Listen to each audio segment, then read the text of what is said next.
lu d'histographie par Olivier Fourier et Catherine Lavie.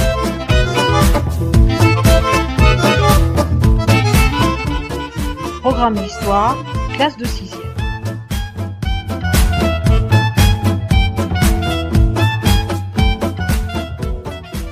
Bonjour.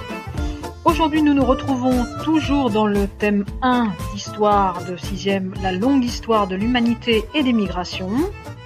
Mais cette fois-ci, c'est pour la suite, après avoir vu les débuts de l'humanité précédemment, nous allons vers la révolution néolithique. Alors, je vous rappelle les grandes notions du thème, ce sont les notions d'humanité et d'État. Je vous renvoie au cours précédent pour avoir le détail, mais c'est important de prendre en considération ces notions pour faciliter la compréhension de ce chapitre, ou de ce sous-thème. Alors, la révolution néolithique. Première partie, au néolithique, l'agriculture sédentarise l'homme. La révolution néolithique a débuté il y a 10 000 ans environ. Elle a d'abord lieu au Moyen-Orient, dans la région du croissant fertile. Les hommes et les femmes commencent à cultiver des plantes vers 9000 avant Jésus-Christ. Vers 8000 avant Jésus-Christ, ils apprennent à élever certains animaux. Ils continuent cependant à chasser et pêcher. Les premiers villages apparaissent et les hommes deviennent sédentaires. La révolution néolithique se diffuse à l'échelle de la planète. Vers 5000 avant Jésus-Christ, des groupes d'hommes et de femmes suivent les côtes européennes. Ils s'installent dans des villages situés au bord des rivières.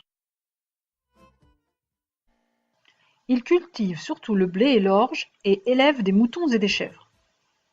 Ailleurs dans le monde, l'homme découvre d'autres cultures.